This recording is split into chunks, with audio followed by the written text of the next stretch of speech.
Yo, what's up guys? It's XRAYZ and welcome to a new episode of Gaming Nightmares. On the last episode we covered one from Skyrim which was potentially predicting the future. Now if you guys want to check that one out, a link will be down in the description below. Today we're going to be covering one that I thought was one of the best creepypastas out there, one of the best nightmares. But with that said, today we're going to be talking about one that covers Metroid 2 and the Secret Worlds. The gameplay you guys are seeing in the background is obviously gameplay from what the Secret Worlds are. It's basically a glitch in Super Metroid 2 that allows you to kind of jump in through different levels and go to different parts of the area that were either never intended to be in the game or were just out of map glitches.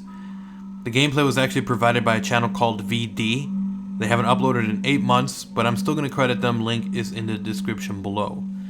Now with that said, if you guys do enjoy this episode and you want to see more gaming nightmares in the future, then please make sure to support the series by leaving a like and a favorite. It does get the content out there, helps my channel grow, and it lets me know that you guys are enjoying this. And of course, if you guys enjoyed this series and you're liking it so far and you're new and you want to stay up to date with all the latest and greatest creepypastas and gaming related urban legends, then make sure to subscribe so you guys won't miss any content. But anyways guys, with that said, let's start off our story. Now our story actually covers two people. The first one being someone who goes by the username Peshmerga. Now Peshmerga tells us a story of when he's about to move out of his house, and he tells us that he starts going through his old items, his old stuff as he's packing away, deciding what he's going to keep, what he's going to throw out, and he eventually finds a shoebox filled with CDs. He mentions that these CDs were CDs that he used to use before, where he would back up files. You know, this was before hard drives were as accessible and as cheap as they are now. This was back then, back in 2004. And back then you would back up everything onto CD drives. A lot of people used to do this. It was like an era just before floppy disk and when CDs were first starting to hit. And he found one that kind of brought back some bad memories. He tells us that he opens up this CD file and he realizes that it was a conversation that he had with someone a long time ago called Pan. Pan, new to the emulating or ROMs or that whole gaming scene, decided to make an account on a forum where he was asking a question about finding schematics for a NES that he had that had broken down and he wanted to fix it. And he was a very newbie person. He was a little confused and he wanted to know what he could do in order to fix his NES, and people started helping him. They were linking him diagrams, where she can go, resources to try to help her fix her NES. And at this point, our main protagonist again, whose name is Peshmerga, we're just going to call him Pes. So at this point, Pes actually decides to help her out and ask, well, why are you trying to fix it? What exactly are you trying to do? And Pan tells him that her NES, or his NES, at this point he doesn't know if it's a boy or a girl, they tell him that their NES had broken down and that he was trying to get the card reader and trying to get one from his old Game Boy to work with the one that he had for his NES. At this point, Pes tells them that they shouldn't try to do that because they're only going to end up breaking their NES and their Game Boy. At this point he tells them, if you are trying to play these old games, it would be easier if you just downloaded emulators and you used ROMs and then you could play games. At this point, Pan is kind of shocked. She's obviously not a very tech savvy person, and she finds out what ROMs are, she finds out what NES emulators are, and she ends up getting really excited, and they actually end up talking more, at which point Pes actually ends up helping her, at which point they actually start having conversations through private messages and getting conversations on games and stuff like that. And eventually they start talking about Super Metroid 2. Now the reason that they talk about Metroid 2 is because of these things, these glitches in the game called Secret Worlds.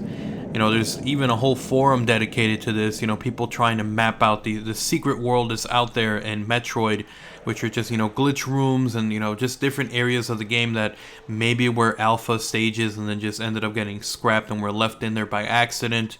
Every game kind of has this kind of stuff. So they started talking about this, and at this point, Pan starts tweeting, starts private messaging him a lot of different questions about the secret worlds and trying to share some of the stuff that she has found. Since she's not as tech savvy as, some of the other people are at the forum, Pes actually tries to help her out by showing her how to take screenshots showing her how to record audio and do a whole bunch of stuff while she's doing this. As she's going around discovering different areas in this secret world, she's basically private messaging him all these images of different monsters and creatures that she's coming upon. And finally one day she actually private messages him a set of images. She says that it's strange because it's a save point, but instead of it telling you to save, it actually was telling her these weird words, and every time she would step in it, it would be a different word. And eventually, she sends out these pictures to him. Some of them say dare, legacy, my, stop, you, stealing, and how. So he knew that it wasn't a glitch. He knew that it was something else. So he ends up asking Pan where she got this game, and she ends up linking him to the website where she downloaded the ROM. He opens up the website only to find out that the website has gotten taken down. Now, at this point, this is something that was pretty common, back when ROMs were first starting to hit the scene. A lot of websites would pop up and then get taken down, just the way that you would see like pirated movies or pirated music. It was the same thing. So he wasn't really surprised. He didn't see anything suspicious about that. So he starts asking her more about this game, be careful, make sure you have your antivirus, all that good stuff, just so, nothing happens to your computer. So at this point, they're done talking. She goes back to finding, exploring this secret world. And, he's still a little bit uneasy about these images that she sent him. And he goes through and he rearranges the words that he found individually on these screenshots that she sent. And it spells out the sentence, "How dare you? Stop stealing my legacy." That was a rather strange sentence, but he didn't really think too much about it. At this point, Pan messages him again and sends him a screenshot of something that happens whenever she starts up the game. Whenever she starts up the game, instead of it going to the save point, it actually says a black screen that says "Last chance to stop." At that point, she also mentions that there was a strange audio that kind of pops up as this like black screen pops up, this weird sound popping up over and over, and she asks him if it's possible to capture the sound so that he can hear it.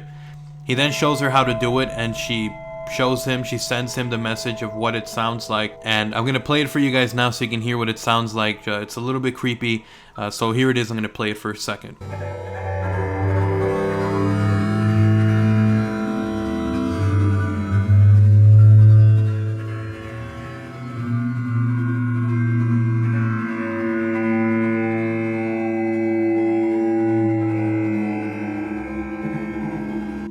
At that point, after he's done hearing this audio, he gets a little bit uneasy. He's not sure what he's listening to. It sounded like a foghorn, but it started to sound like something else towards the end, like something was overlapping, but he didn't really think about it too much.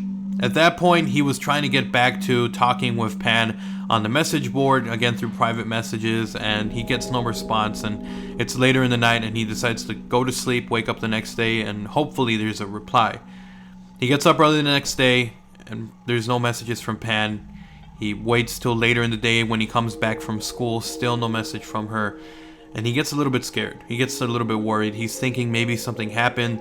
So he goes back to the audio and he starts playing it over and over again, and something's familiar about it. He's not really sure what it is, and he kind of realizes that it sounds kind of like the music that you get when you're fighting the Metroid Queen. So he decides to kind of speed up the sound, speed it up a little bit faster, see if he can make anything out. And when he speeds it up, he finds out something really creepy. And I'm going to play it now for you guys. You can make it out as much as you want, just so you guys can hear it.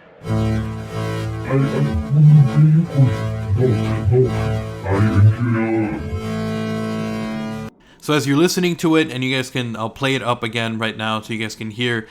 It says, as he's listening to this, he makes out the words, "Knock, knock, I'm here."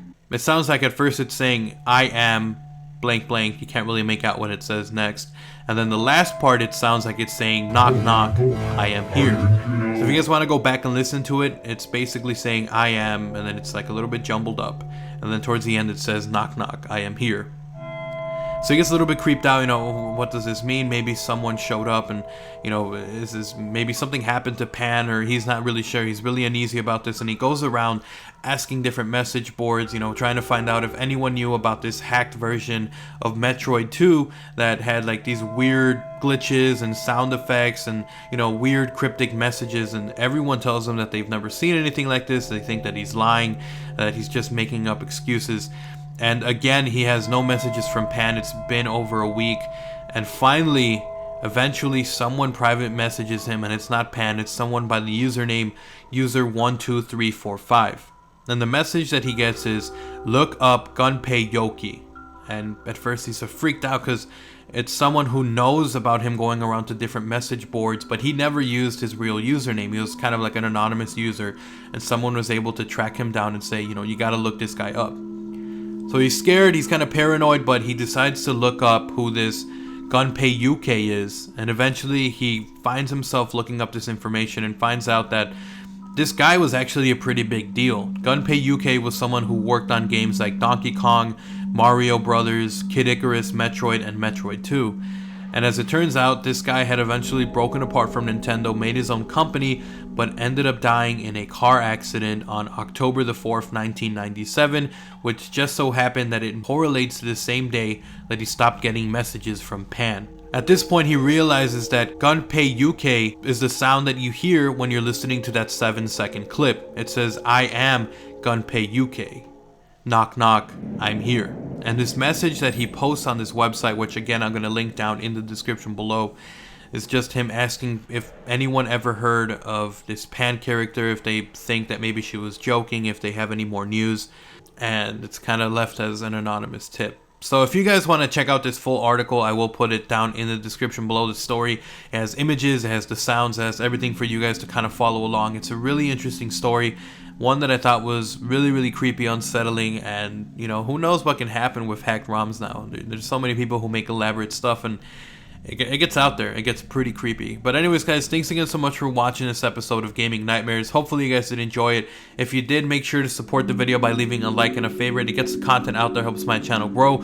And of course, if you guys are new and you want to stay up to date with all the latest and greatest of this series, gaming legends, gaming scary stuff, urban legends, myths, then, you know, make sure to subscribe so you guys don't miss any content in the future. But anyways, guys, until next time, like, comment, subscribe, and make sure I'm out. Keep having nightmares.